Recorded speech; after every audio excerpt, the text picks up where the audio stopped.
This happened in 2016. I attended the opera after scoring last-minute student rush tickets. I was planning on going with my friend, but she bailed on me last minute. Regardless, I was excited to see the opening night of the opera Pagliacci, so I decided to take myself out on a date. The performance was outstanding, and since it's a short opera, it doesn't get boring. It was also around Halloween, so a huge chunk of people dressed up. Obviously, because the opera is about a sad clown, many chose that as their costume.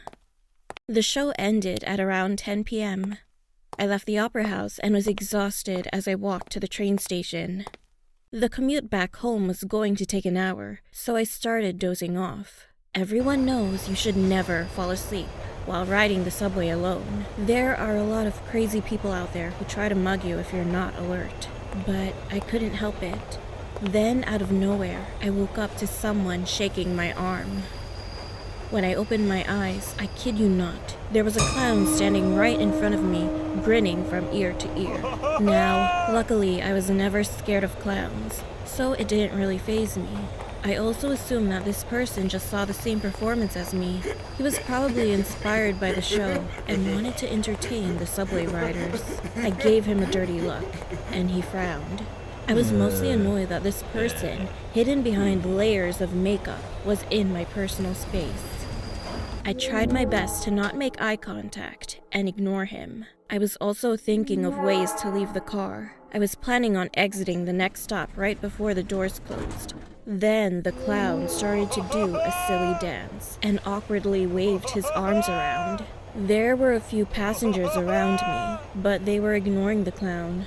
Why is this taking forever? I thought to myself as the clown kept moving around. It didn't help that he only focused on me. Then he reached into his pocket and he pulled out his phone.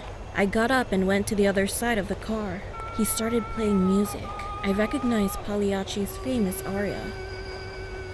I calmed down a little because I didn't see the harm in him playing music from the show. But then he fell to his knees and started sobbing. What freaked me out was that he still had a huge grin on his face while tears rolled down his face. Then he started rummaging through his big pockets again. The train was pulling up to the next stop, and I was trying to be nonchalant while planning my escape. Then the clown pulled out what looked like a child's toy gun from his pocket. He aimed it at me, and out came water. He laughed maniacally. I was really scared at this point, and as soon as the train stopped and the doors opened, I booked it. I didn't want to see what other surprises he had stashed in his pockets. The clown's face changed, and he looked angry as I left. My plan was to wait for the next train, but as soon as I got out, from the corner of my eye, I saw his bright colors. My instinct was to run as fast as I could up the stairs and leave the train station. And from behind me, I heard the echoes of his big rubber shoes. Oh heck no. I didn't look back. I just ran as fast as I could until I could reach a cop or be surrounded by people again, in case I needed help. When I exited the station, I saw a cab, so I whistled as loud as I could to get the driver's attention. Luckily, there wasn't a passenger inside, so I got in and told the driver to just drive. I relaxed a little because I knew the clown wouldn't be able to catch up with me now. I finally had the guts to look behind me. When I looked out the window, I saw the clown standing on the street with the same huge grin on his face, pointing his finger at me. I think I can say now that I am terrified of clowns.